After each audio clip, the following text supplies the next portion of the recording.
জাতীয় থেকে আন্তর্জাতিক প্রান্তিক জনপদ থেকে নগর চারপাশে ঠিক কি ঘটছে এই মুহূর্তে তা নিয়ে আয়োজন এখন চারদিক।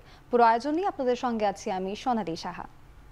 মাইলস্টোনে বিমান দুর্ঘটনায় নিহত ৫ জনের ডিএনএ টেস্ট করে মরদেহের পরিচয় শনাক্ত করেছে সিআইডি। এদিকে দুপুর ২টার ঠিক আগে গণমাধ্যমকে নিহত, আহত ও নিখোঁজদের তথ্য দিয়েছে মাইলস্টোন স্কুল কর্তৃপক্ষ। বিজ্ঞপ্তিতে বলা হয়, এই দুর্ঘটনায় স্কুল শাখার ১৮ জন শিক্ষার্থী, ২ জন শিক্ষক, ২ জন অভিভাবক সহ ২২ জন নিহত হয়েছে। গুরুতর আহতের সংখ্যা ৫১ জন, যার মধ্যে শিক্ষার্থী আছেন ৪০ জন আর শিক্ষক ৭ জন, আর এখনও নিখোঁজ ৫ জন।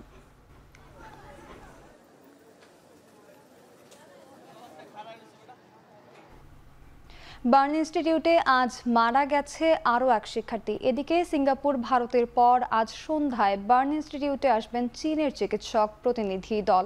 এ নিয়ে আরও জানাতে বার্ন ইনস্টিটিউট থেকে সরাসরি যুক্ত হচ্ছেন সহকর্মী জাবেদ আবদুল্লাহ।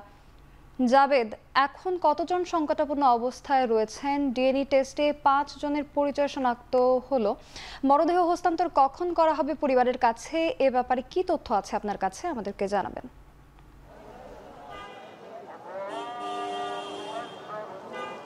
সোনালী, গেল সোমবার যে বিভীষিকাময় বিমান বিধ্বস্তের ঘটনা ঘটে, সেই বিমান বিধ্বস্তের ঘটনায় জেট ফুয়েলে সেই মাইলস্টোন স্কুলে শিক্ষক, শিক্ষার্থী, অভিভাবকের গা যখন ঝলসে যায়, তারপর থেকে কিন্তু ঢাকার অন্তত 10টি হাসপাতালে তাদের নিবিড় পর্যবেক্ষণে রাখা হয় এবং একাধারে তাদের চিকিৎসা সেবা চলে। এর মধ্যে একটি জাতীয় বার্ন ও প্লাস্টিক সার্জারি ইনস্টিটিউট। এই বার্ন ও প্লাস্টিক সার্জারি ইনস্টিটিউটে সকালে প্রায় 85% দেহ ঝলসে গিয়েছিল মাহাতাবের। সেই মাহাতাব কিন্তু সকালে মৃত্যুর কোলে ঢলে পড়ে। আমরা এখন আছি এই বার্ন অ্যান্ড প্লাস্টিক সার্জারি ইনস্টিটিউটের ২ নম্বর গেটে। এই কিছুক্ষণ আগেই এই গেট দিয়ে তার যে মরদেহ সেটি পরিবারের কাছে হস্তান্তর করা হয়েছে। পরিবারের সদস্যরা এই পথ ধরেই বাড়ির পানে ফিরে গেছে মাহাতাবের নিথর দেহ নিয়ে। যেমনটি আপনি বলছিলেন, ওই অগ্নিদগ্ধের ঘটনায় ৫ জনের ডিএনএ টেস্ট করে পরিচয় শনাক্ত করেছে সিআইডি ফরেনসিক বিভাগ। আমরা এটি জানতে পেরেছি কিছুক্ষণ পরে হয়তো তাদের পরিবারের যে স্বজন তাদের কাছে এই লাশ হস্তান্তর হতে পারে। আপনার দ্বিতীয় যে প্রশ্নটি ছিল, আমাদেরকে এখানকার যে পরিচালক নাসিরউদ্দিন, উনি জানিয়েছে ক্রিটিক্যাল, একই সঙ্গে ইন্টারমিডিয়েট, এই যে পেশেন্ট ৩ ধাপের পেশেন্ট, মোট ৪৫ জন রুগী এখানে ভর্তি আছে। তার মধ্যে অতি সংকটাপন্ন ৮ থেকে ১০ জন রুগী রয়েছে। আপনি জানেন যে চিকিৎসকরা একটি বিষয় বারবারই বলে থাকেন যে একটি দেহের 25% যখন পুড়ে যায় তখন সেই রুগীকে নিবিড় পর্যবেক্ষণে রাখতে হয়, অর্থাৎ আইসিইউ এবং করোনারি কেয়ার ইউনিটে রাখতে হয় এবং নিবিড় পর্যবেক্ষণে তার চিকিৎসা সেবা পরিচালনা করতে হয়। তো তেমন রুগী ৮ থেকে ১০ জন এই বার্ন ইনস্টিটিউটে আছে। চিকিৎসকের সঙ্গে কথা বলার সুযোগ হয়েছিল। তারা জানিয়েছে যে দেশি এবং বিদেশি যে চিকিৎসক দল, আপনি যেমনটি বললেন যে সিঙ্গাপুর, ভারত এবং চীন, সেই সকল চিকিৎসকদের সমন্বয়ে, দেশি বিদেশি চিকিৎসকদের সমন্বয়ে মূলত এই রুগীদের, এই পুড়ে যাওয়া রুগীদের নিবিড় পর্যবেক্ষণে রেখে চিকিৎসা সেবা প্রদান করা হবে এবং চিকিৎসা সেবা প্রদানে সব ধরনের প্রস্তুতি নেওয়া হয়েছে তা তো জানেনি, এবং এই সেবা প্রদানে কোনো ধরনের কার্পণ্য করবে না বলে কিন্তু আমাদেরকে তারা বারবারই জানিয়েছে। সোনালী সাহা। বার্ন ইনস্টিটিউট থেকে আমাদের সঙ্গে সরাসরি যুক্ত ছিলেন সহকর্মী জাবেদ আবদুল্লাহ। মাইলস্টোন স্কুলে বিমান দুর্ঘটনায় নিহত ২ শিক্ষক মাহিরিন চৌধুরী ও মাসুকা বেগমকে রাষ্ট্রীয় সম্মাননা দেওয়ার সিদ্ধান্ত নিয়েছে উপদেষ্টা পরিষদ। বৃহস্পতিবার দুপুরে প্রধান উপদেষ্টার কার্যালয়ে উপদেষ্টা পরিষদের সভায় এই সিদ্ধান্ত নেওয়া হয়। উত্তরার দিয়াবাড়িতে মাইলস্টোন স্কুলের উপরে বিমান বিধ্বস্তের ঘটনায় শিক্ষার্থীদের বাঁচাতে গিয়ে প্রাণ দেন শিক্ষক মেহেরিন ও মাসুকা। শুক্রবার মসজিদ, মন্দির, বিভিন্ন ধর্মীয় প্রতিষ্ঠানে নিহতের জন্য বিশেষ প্রার্থনারও সিদ্ধান্ত হয় এই সভায়।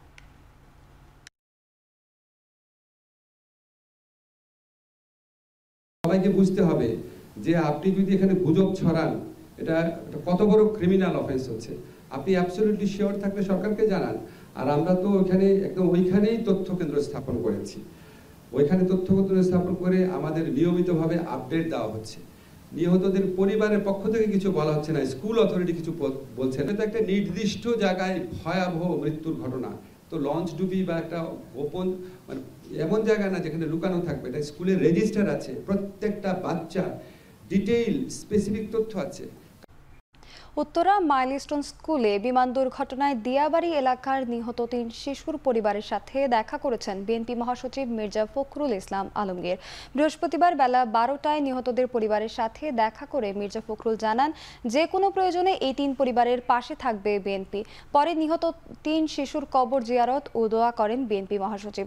মূলত সোমবার ক্লাস শেষে কোচিং করছিলেন নিহত আরিয়ান, বাপ্পি ও হুমায়ের।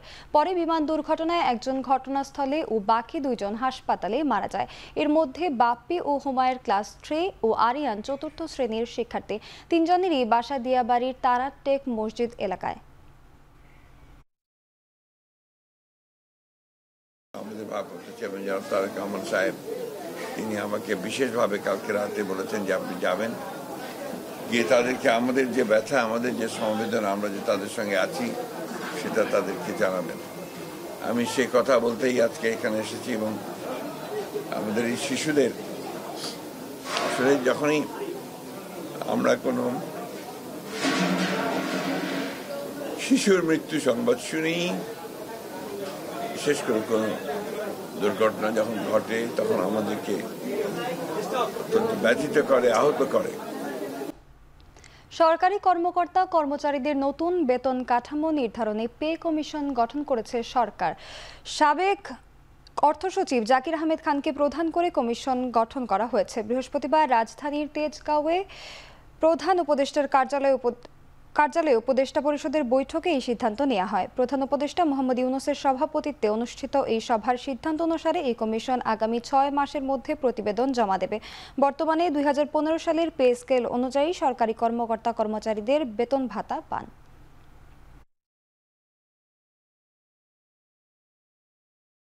কর্মচারী আছেন তাদের পে স্কেল 2015 সালে হয়েছিল, এটার পরে 10 বছর পরে নতুন পে স্কেল হলো। এর মধ্যে আপনি জানেন যে গত সরকারের সময় ইনফ্লেশন ডাবল ডিজিট ক্রস করেছিল। আমরা যদিও এটাকে গত মাসে 8%-এ নিয়ে এসেছি।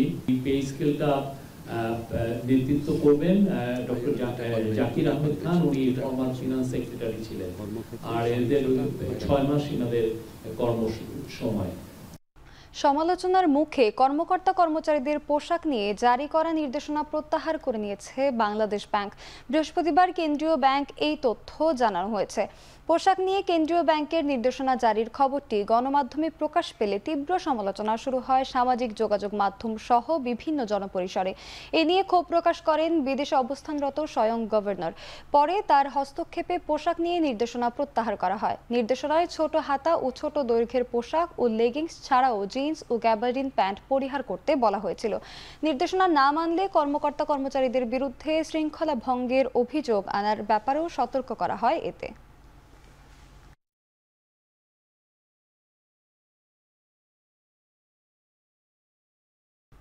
দেশের স্বার্থ বিসর্জন দিয়ে যুক্তরাষ্ট্রের সঙ্গে কোনো চুক্তি হবে না বলে সাফ জানিয়েছেন বাণিজ্য উপদেষ্টা শেখ বশির উদ্দিন। দুপুরে সচিবালয়ে সাংবাদিকদের কথা জানান বাণিজ্য উপদেষ্টা। তিনি বলেন, শুল্ক কমানোর জন্য কোনো লবিস্ট নিয়োগ করবেন না বাংলাদেশ। স্বার্থ ক্ষুণ্ণ করে আমরা কেন কাজ করব? আমরা যা প্রচেষ্টা করছি তাহলে তার আন্তঃমন্ত্রণালয়ের মিটিং এর দরকার হয় না। আমরা গত পরশুদিন যুক্তরাষ্ট্রের বাণিজ্য মন্ত্রীকে আমাদের করণীয় সম্পর্কে একটা পত্র দিয়েছি। আমরা আশা করছি এটা জবাবের অপেক্ষায় আছি এবং আমরা আমন্ত্রণের অপেক্ষায় আছি। রাঙামাটির বাঘাইহাট সাজেক সড়কের 4 স্থানে পাহাড় ধসে যান চলাচল বন্ধ হয়ে গেছে। এতে সাজেকে আটকা পড়ছেন 6 শতাধিক পর্যটক। সড়কের 2 প্রান্তে পর্যটক সহ স্থানীয়দের যাতায়াত বন্ধ রয়েছে। ভোরে বাঘাইছড়ি উপজেলার বাঘাইহাট সাজেক সড়কের চম্পাতলি ও নন্দারাম নামক এলাকায় এ ঘটনা ঘটে। এর মধ্যে চম্পাতলিতে প্রায় 50 মিটার সড়ক এবং নন্দারাম এলাকায় 3টি সড়কের কিছু অংশ পাহাড় ধসে সম্পূর্ণভাবে মাটি দিয়ে ভরাট হয়ে গেছে। খবর পেয়ে খাগড়াছড়ির দীঘিনালা উপজেলায় ফায়ার সার্ভিসের একটি দল ঘটনাস্থলে গিয়ে স্থানীয়দের সহায়তায় মাটি সরানোর কাজ শুরু করে। তবে পর্যাপ্ত যন্ত্রপাতি না থাকায় ধীর গতিতে চলছে কাজ।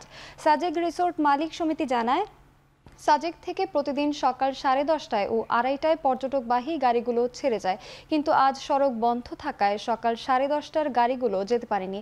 এতে সাজেকে 6 শতাধিক পর্যটক আটকা পড়েছেন। অতিবৃষ্টির কারণে পাহাড়ের একাংশ ধসে গিয়ে এ অবস্থা তৈরি হয়েছে।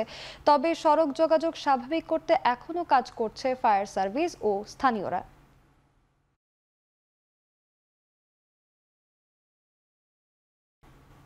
তিউনিসিয়া থেকে স্বেচ্ছায় দেশে ফিরতে চাওয়া ১৯ জন অনিয়মিত বাংলাদেশি নাগরিককে সকালে বাংলাদেশে ফিরিয়ে আনা হয়েছে।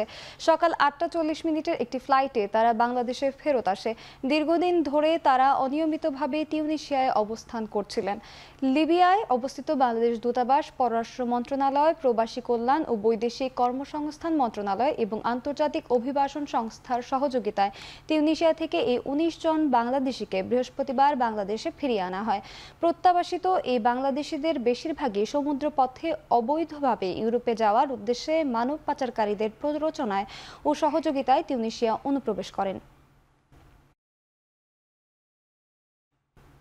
জুলাই গণ অভ্যুত্থানে অংশগ্রহণকারী নারীদের সম্মাননা ও সংবর্ধনা প্রদান করেছেন এবি পার্টি। বুধবার দুপুরে রাজধানীর বিজয়নগরে এবি পার্টির কেন্দ্রীয় কার্যালয়ে আয়োজিত এই অনুষ্ঠানে অভ্যুত্থানে অংশ নেওয়া নারীদের হাতে সম্মাননা ক্রেস্ট তুলে দেওয়া হয়। জুলাই ঘোষণাপত্রের মাধ্যমে অভ্যুত্থানে নারীদের অবদানের সাংবিধানিক স্বীকৃতির দাবি জানান রাষ্ট্রবিজ্ঞানী দিলারা চৌধুরী। আর দলটির চেয়ারম্যান মুজিবুর রহমান মঞ্জু বলেন, জুলাই অভ্যুত্থানে নারীদের অবদানই নতুন বাংলাদেশ পেয়েছি। যে কোনো আন্দোলনে নারীদের ত্যাগ ও অংশগ্রহণ অনুপ্রেরণার, আর এই সম্মাননা সেই স্বীকৃতি, অবদানের স্বীকৃতি।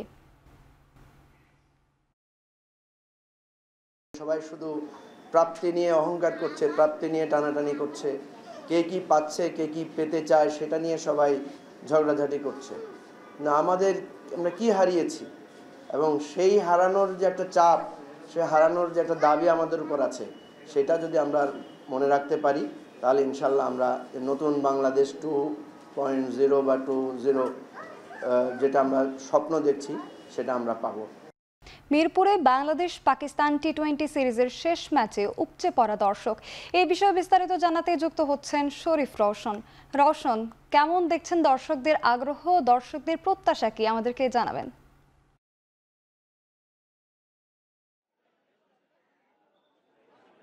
সিরিজের শেষ টি-20 ম্যাচে বাংলাদেশের যে সমর্থকরা আসলে উচ্চপড়া ভিড়, ম্যাচ শুরু হবে 6টায়, তবে বেলা 3টা থেকেই কিন্তু এই ক্রিকেট যে মাঠ বিএনপি বাংলা ক্রিকেট স্টেডিয়ামে সেখানে ভিড় করতে শুরু করেছে বাংলাদেশ সমর্থকরা। সেই জন্য কিন্তু আইন শৃঙ্খলা বাহিনীও কিন্তু বেশ সজাগ রয়েছে। আমরা এসে মাঠে যেটা দেখতে পেরেছি যে পুলিশের সাথে কিন্তু সেনাবাহিনীও কাজ করছে যাতে কোনো বিশৃঙ্খলা সৃষ্টি না হয় এবং লাইন সহকারে কিন্তু তাদেরকে ভেতরে নিয়ে যাওয়া হচ্ছে।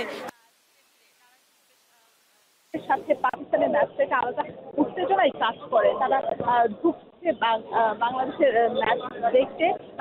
আপনি নিশ্চয়ই জানেন সোনালী সাহা যে এবার কিন্তু খাবারের যে ঢোকার যে ব্যবস্থা সেটাও কিন্তু তাদের এই সুযোগটা মিলছে।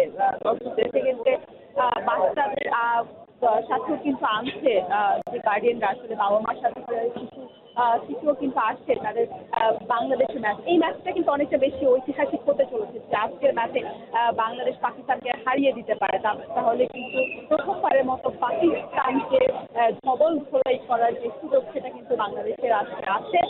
বাংলাদেশ কিন্তু এর আগে ওয়েস্ট ইন্ডিজ, শ্রীলঙ্কা, ইংল্যান্ডকে ধবল ধোলাই করেছে, তবে কখনোই কিন্তু পাকিস্তানকে ধবল ধোলাই করতে পারেনি। আমরা একটু দর্শকদের কথা শুনতে চাই যে আসলে তারা কি ভাবছে। আপনি খেলা দেখতে এসেছেন, কি মনে হচ্ছে আজকে কি বাংলাদেশ জিততে পারবে?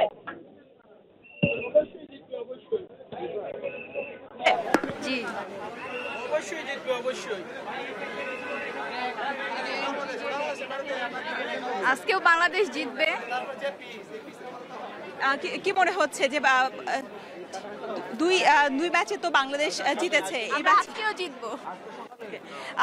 দেখা যাচ্ছিল যে বাংলাদেশের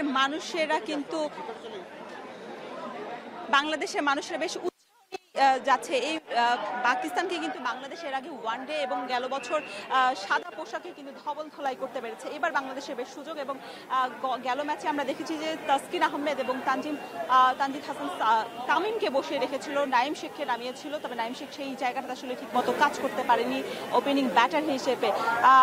এবার নিশ্চয়ই এবার শেষ ম্যাচে দলে কিছুটা পরিবর্তন আসবে। মিরপুর শেরেবাংলা স্টেডিয়াম থেকে আমাদের সঙ্গে যুক্ত ছিলেন সহকর্মী শরীফ রওশন। শেষ করছি এখন চারদিক। এখন টেলিভিশন ওয়েবসাইটে দেখতে ভিজিট করুন www.ekhon.tv। এছাড়া ফেসবুকে দেখতে ভিজিট করুন facebook.com/tv.ekhon, আর ইউটিউবে দেখতে ভিজিট করুন youtube.com/say/ekhon tv।